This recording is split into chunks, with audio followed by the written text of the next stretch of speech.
அங்குசம் நேயர்களுக்கு வணக்கம். நான் தான் உங்க விஜிடிகே பேசியிருக்கேன். நம்ம 2024, 2025 பார்த்தீங்கன்னா, பலவிதமான படங்களும், பலவிதமான போர்களையும் கடந்து வந்த மாரி சில படங்கள பார்த்துருக்கோம்.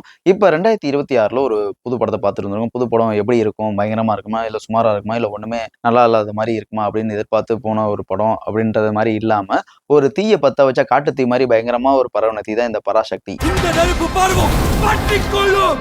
இந்த படத்த டைரக்ட் பண்ணது யாருன்னா சுதா கொங்கரா. இவங்க இதுக்கு முன்னாடி சூரரை போற்று, இறுதிச் சுற்று இது மாரி படங்கள டைரக்ட் பண்ணியிருக்காங்க. இப்ப சூரரை போற்று படம் மாரியே ஒரு அளவு பயங்கரமான ஒரு ஸ்டோரியோட நெறைய விஷயத்த கொண்டு வந்து உண்மையான ஒரு விஷயங்கள சேர்த்த ஒரு படம் தான் இந்த பராசக்தி. ஏன்னா நெறைய பேருக்கு தமிழ் போராட்டத்துக்காக எந்த அளவுல போராடி இருக்காங்க, தமிழ் மாணவர்கள் எந்த அளவுல உயிர் விட்டுருக்காங்க அப்படின்ற ஒரு விஷயங்கள் யாருக்குமே தெரியாம இருந்த ஒரு விஷயங்களும் சரி. இத பத்தி படிச்சவங்களுக்கு தெரியும், இத பார்த்தவங்களுக்கு தெரியும்.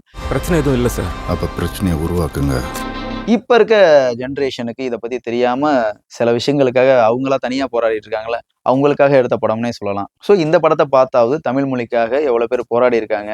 எந்த ஒரு விஷயத்திலயும் கிடைக்கிறதுக்கு முன்னாடி அந்த விஷயத்துக்காக யார் யார் போராடி நமக்கு கிடைச்சிருக்கு அப்படின்ற ஒரு விஷயத்த ரொம்ப தெளிவா காட்டியிருப்பாங்க. நாடெங்கும் அனைத்து மாநிலங்களிலும் இந்தியை அதிகாரப்பூர்வமாக ஆட்சி மொழியாக்கும் சட்டம் இயற்றப்பட உள்ளது. ஸோ இந்த படத்த பார்த்தாலும் இப்ப இருக்க ஜெனரேஷன் சில விஷயங்கள தெரிஞ்சுக்கிறதுக்கு ரொம்ப ஹெல்ப்பா இருக்கும்னு நினைக்கிறேன். தெரிஞ்சுக்கங்க. இன்னொரு விஷயம் என்னன்னா, இந்த படம் நமக்குள்ள இருக்க தீய இன்னும் பயங்கரமா தான் கொளுத்தி விட்டுருக்குன்னே சொல்லலாம். ரொம்ப அழகா பண்ணியிருக்காங்க.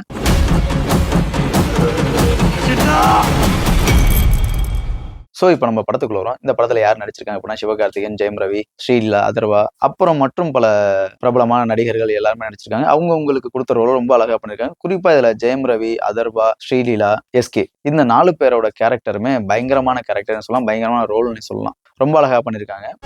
ஒன்று தேவை. இல்ல சிவகார்த்திகேயனோட ரோல் என்னன்னா, ஒரு ஆரம்பத்துல ஒரு தமிழ் மாணவர் புரட்சி படை, அதாவது எப்படின்னா புறநானூறு படை அப்படின்ற ஒரு மாணவர் தலைவரா இருந்திருப்பாரு. அந்த படையில வந்து தமிழுக்காக போராடி, இந்திய எதிர்ப்புக்கு எதிரா போராடி, ரயில கொளுத்தி, அந்த ரயில் கொளுத்துற சம்பவத்துல அவரோட நண்பர் இறந்து போனதுக்கப்புறம் இவரு அமைதியா வேலைய பார்க்க ஆரம்பிச்சுருவாரு. அப்பதான் ஜெயம் ரவி இவங்க நேருக்கு நேரா சந்திக்கிறாங்க. அப்ப ஜெயம் ரவி விரல உடைச்சிடுறாரு, வெட்டிடுறாரு. ஸோ இது மாரி விஷயங்கள்லாம் நடந்து, அதுக்கப்புறமா அவர் தம்பி அதர்வா வளர்ந்து வந்து, அவரும் இது மாதிரி மாணவர்களை வச்சு ஹிந்தி எதிர்ப்புக்கு எதிரா போராடுறது தான் படம். ஒட்டுமொத்தம் படத்தோட கான்செப்டே ஹிந்தி திணிப்புக்கு எதிரானது, தமிழ நிலைநாட்டணும் அப்படின்ற ஒரு கான்செப்ட் தான் படத்தோட concept. OG we are not behind this. ஆனா இத பண்ணவன் யாரா இருந்தாலும் அவன் என் தம்பி. இது எல்லாருமே படிச்சிருப்போம். சில தலைவர்கள் பேசும்போது கேட்டிருப்போம்.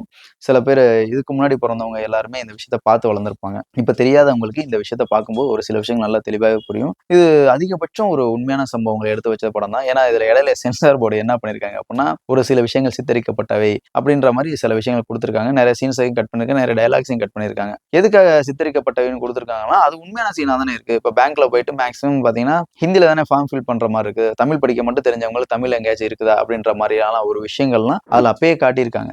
இப்ப கொஞ்சம் கொஞ்சமா மாறி இருக்கு. ஸோ அப்ப அது மாரி விஷயங்கள் வந்தா, இப்ப இருக்கக்கூடிய மக்கள் எந்த லெவல்ல கஷ்டப்படுவாங்க, தன்னோட அடிப்படை உரிமை எந்த லெவல்ல போகும் அப்படின்றத ரொம்ப அழகா காட்டியிருப்பாங்க. ஸ்ரீலீலா அவங்க ரோல் ரொம்ப அழகாவே இருக்கு. ஸ்ரீலீலா ஒரு ஹீரோயினுக்கான ஏத்த ரோல் மட்டும் இல்லாம, அவங்களும் ஒரு தமிழ் மாணவர் படையில ஒரு போராளி அப்படின்ற மாரி ஒரு அழகா காட்டியிருப்பாங்க. இந்த படத்துல ஒரு ஹீரோயினுக்கு ஒரு அழகான ரோல் கொடுத்திருக்காங்க. ஆனா மத்தபடி ஹீரோயினுக்கு லவ் ரோல் மட்டும் தான் கொஞ்சம் போரிங்கா போனச்சே தவிர, மத்தபடி இந்த போராட்டத்துக்கு ஏத்த மாதிரியான ஒரு அழகான ஒரு ஹீரோயின் கொடுத்திருக்காங்க. வணக்கம் காலை செய்திகள். அப்புறம் அதர்வாவோட ரோல் என்ன அப்படின்னா, நம்ம ஆல்ரெடி சொல்லிட்டோம். ஸோ அதர்வாக்கும் எஸ்கேக்கும் உள்ள ஒரு காம்போவும், இவங்களோட ஒரு காம்பினேஷனும் ரொம்ப பயங்கரமா இருக்கு. இவங்களோட ஒரு அண்ணன் தம்பியான பாண்டிங்கும் நல்லா இருக்கும். இன்னைக்கு ரசம் சோறு தானா? ஏன் தோற ரசம் சோறுலாம் சாப்பிட மாட்டீங்களோ? வாரம் தோறாம வீட்டுக்கு வந்துட்டு போற. ஜெயம் ரவியோட ரோல் நம்ம எல்லாருமே ஜெயம் ரவியை ஒரு நல்லா ஒரு அழகான ஒரு ஹீரோவாவும் பார்த்திருப்போம், ஒரு ஆக்ஷன் ஹீரோவாவும் பார்த்திருப்போம். ஜெயம் ரவிக்குள்ள இப்படி ஒரு வில்லன் இருக்கானா அப்படின்ற மாதிரிலாம் யோசிக்க வச்சிருப்பாங்க. ஏன்னா ஜெயம் ரவியை நம்ம யாருமே வில்லனா பார்த்து பழகினது இல்லை. ஸோ இந்த படத்துல ஜெயம் ரவியோட ஒரு வில்லன் ரோல் ரொம்ப பக்காவா இருக்கு. கெமிஸ்ட்ரி படிச்சவங்க உருவாக்குன நெருப்பு. ஹிந்தி திணிப்புக்காக எதிராக போராடுற மாணவர்களையும் சரி, போராளிகளையும் சரி, அடியோட வேறு இருக்கணும் அப்படின்ற மாதிரி தான் அவரை கேஜிபில இருந்து கொண்டு வந்து உள்ள இறக்கியிருக்காங்க. அவரோட பேக்ரவுண்ட் என்ன அப்படின்னா, அவங்க அப்பா தமிழ், அவங்க அம்மா ஹிந்தி அப்படின்ற ஒரு காம்பினேஷன்ல அவர் இருப்பாரு. ஸோ அதனால இவரை எல்லாருமே தமிழ்னு சொல்லுவாங்க. ஆனா அதுக்கப்புறம் அவருக்கு பேக்ரவுண்ட் ஸ்டோரி என்ன, அந்த ஸ்டோரியில அவரோட இது என்னவாயிருக்கு, அதனால எதுக்காக அவர் இவ்வளவு பேக் ஃபயர் ஆகிறாருன்ற ஒரு விஷயத்த ரொம்ப தெளிவா காட்டல. ஆனா மத்தபடி ஜெயம் ரவி அவர் கொடுத்த ரோல் ரொம்ப பக்காவா இருப்பாரு. கிளைமேக்ஸ் எல்லாம் பாத்தீங்கன்னா, யாரா இல்ல இவனை முதல்ல நிப்பாட்டுங்கடா, இவனை நிப்பாட்டினா எல்லா விஷயமும் சரியாயிரும்டா அப்படின்ற மாதிரிலாம் நிறைய விஷயம் பண்ணிருப்பாரு. ரொம்ப அழகா பண்ணியிருக்காரு ஜெயம் ரவி.